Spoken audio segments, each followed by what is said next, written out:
Do you need permission to talk about the people involved, the subjects of your true crime podcast or YouTube channel or whatever you're doing? Maybe it's a documentary film or you're a journalist. Do you need permission from them to talk about them?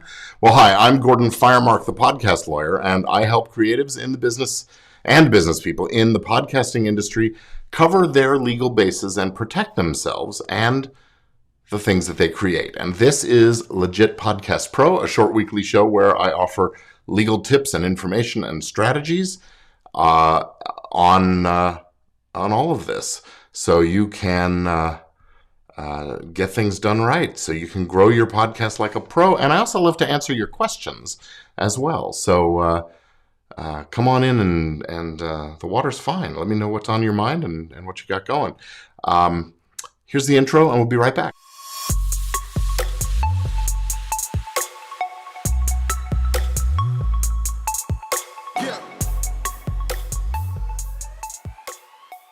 All right. Well, today I am answering a question that came in from a viewer named Anthony, who asks this question. He says, "Hello, Mr. Firemark. My question is, if I was to do a true crime or paranormal YouTube talk channel and name names from the cases that are matters of public record, like police reports or court documents, would I still need permission to use that information? Also, let's say it was a case like a Jack the Ripper, and I talked about someone else's theory, some other person's theory, and I give them credit for the theory. Would I still need permission?" He says he read my legal book, the Podcast Blog and New Media Producer's Legal Survival Guide. You can find that over at PodcastLawBook.com. And he says, "Thank you. It was very helpful. Thank you for your time." So let's talk about these questions. Do you need permission to talk about people when their names appear in public records of court proceedings or whatever? The answer is really no. Normally, we have a right of privacy and we have what's called a right of publicity that does give us some authority to control the use of our name, our likeness, and those kinds of things.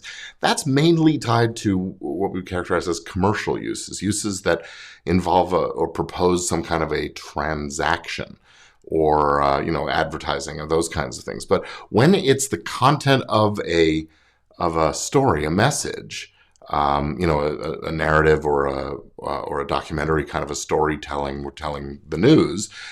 We have the right to, we don't have a right to control that. People can talk about us. Our names are not property in that regard, unless it's, again, used for some commercial purpose like an ad. So we don't necessarily have a need for permission in that instance. Now, the right of publicity is a related concept, same idea, the right to control unauthorized use of name, likeness, etc. for commercial purposes. It's only recognized in some U.S. states and a few other countries around the world, and the scope of that protection varies a bit from state to state. So, but again, non-commercial use, like talking about it on a show about that story, no, that you're doing news, you're doing journalism, you're doing reporting, you're doing storytelling. That's expressive work. That's the word I was looking for before, expressive work. And the protection under the First Amendment gives you the right to do that expressive work.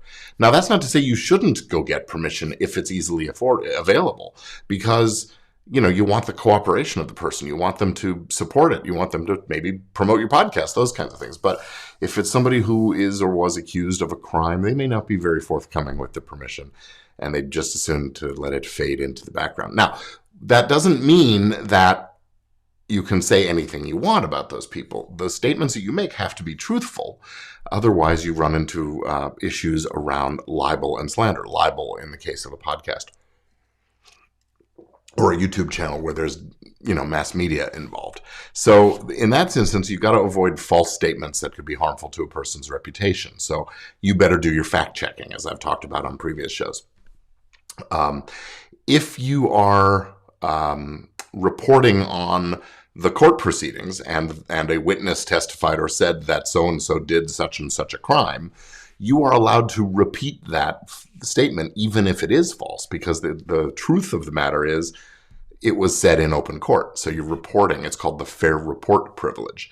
You're allowed to report on news and accusations and allegations of crimes and things like that. Although the good practice is to say so-and-so alleged this. So you're not stating it as a fact, but you're stating it as an allegation, as a statement that was made. So that is an issue there. You also asked about using a person's theories, like about the Jack the Ripper crime or crimes, and giving them some, mentioning them by name. Do you then need permission to share their theory with the world? And the answer to that also is generally no, unless you are copying their expression of the ideas embodied in their theory or whatever. So if you are just talking about this book you read and you're sort of summarizing and saying, well, in this book by so and so, he said that Jack the Ripper was actually, the princess from Nebraska. That theory, you're reporting on the theory, but you're not using his or her words that were written in the book.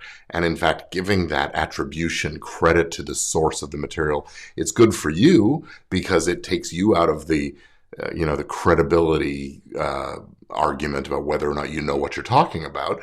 It also takes the sting out of it for this person. You're promoting their book. You're offering information about where to find more information about this kind of thing, and probably not a bad idea to do that. So that kind of attribution is a good idea, but be careful because it can, if you are copying, if you're really genuinely copying, like if you lift a song or if you're reading passages from the book and then you give attribution, what you're really doing is creating a smoking gun for yourself, telling the world, I know where this really came from. It's not original with me, and here it is anyway. And that's copyright infringement. So there is a little bit of a line to walk. But no, if you're summarizing, paraphrasing, reporting on the gist of it, the ideas embodied in it, you're good to go there. Now, there's another thing about attribution that you didn't ask about in this particular question, but I wanted to bring it up anyway because it really is related to, especially common with images. Or video clips of like stock footage and stuff. You may have heard of the Creative Commons licensing structure. Creative Commons, it's a little complicated, but basically the owner of the material basically says, hey, you can use it on these conditions that are part of this Creative Commons license. Among those conditions are that it has to be free for others to use what you create. It's called the share and share alike component. Sometimes that's included. Sometimes it's the that you can only use it for non-commercial uses, and one of them is that you have to give attribution. And what we're seeing now, I don't know whether it's tricky action on the part of the people who create these images, but I'm seeing a few situations where that attribution requirement maybe wasn't included in the first iteration and later was. And so you start using the image and then they come at you and say, you didn't give attribution. Go look, it's on the Creative Commons. You're supposed to give attribution.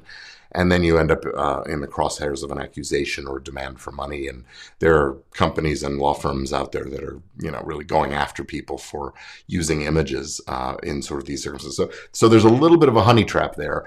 Be sure you give the attribution the way it's articulated in the license and all that.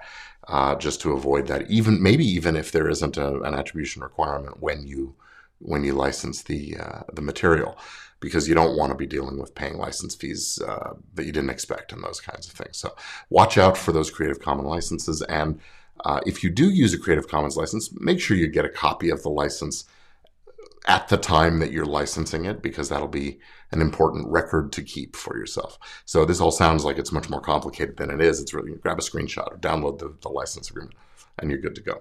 So I'm going to be talking next week a little bit more about a related topic to today's question about life rights agreements and when you need them and what they're for and what they do and all of that. So stay tuned for that. But before I get into that, next week, on Tuesday, August 16th, let me shift over the image here.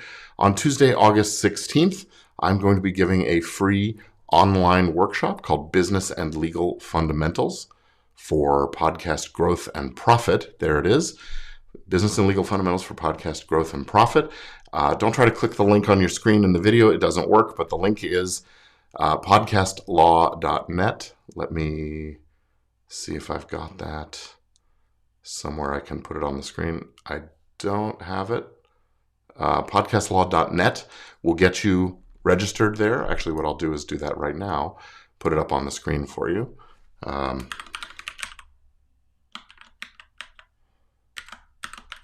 So register at podcastlaw.net.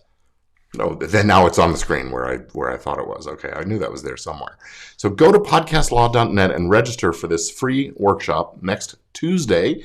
That's August 16th at 9 o'clock in the morning Pacific time. I'll be telling you a bunch of mistakes that podcasters are making that are holding them back, that are exposing them to risk and liability, and frankly, just embarrassment. And they're easily overcome if you know what to do and how to do it. And that's what I'm here for, is to share with you the knowledge so you can do this stuff. So, by the way, if you're watching live, please say something in the comments just so I know you're watching. I see Victoria is live on LinkedIn watching at the moment, and it's so nice to see you on these, Victoria. I appreciate you following me. I see other people are watching too, so please say something so I can say hello.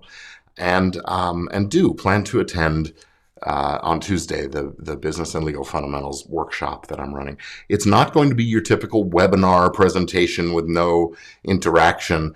I'm going to do it on Zoom, so I'll be able to field questions during the I haven't figured out exactly what I'm going to do there, but I want to make it a little more interactive, a little more engaging, and have a conversation with folks about the things that are actually on their mind, as well as making sure I impart this knowledge about the mistakes that are being made, how to avoid and overcome them, and the right things to do to be as professional as possible in your podcasting so you can grow your show, profit from your show, and enjoy the life as a podcaster or creator that you really love. And by the way, these same principles really apply to YouTube as well, or other video creation. If you're a content creator of any kind, maybe come on over and watch the presentation, be a part of it, the workshop on Tuesday. Again, Tuesday, 9 a.m. Pacific time, and I'll leave this up on the screen for another 2 seconds, and then we're going to move on back to our regular shot, and I'll say thank you for being here. Thank you for watching.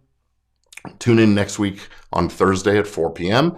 when I will be talking about life rights agreements and what they're all about and when you need them and when you don't and why you might want them. And I guess that's going to be it. Thanks for watching. I'm Gordon Firemark, the podcast lawyer. This has been Legit Podcast Pro. Come on over and join our Facebook group as well, legitpodcastpro.com, or on Facebook, search it out. I do like you to join on the .com site so that I have your email address and those kinds of things. But anyway, that's it for today. I'll see you again really soon. Have a wonderful day, and keep on podcasting. Keep on getting that message out. See you later.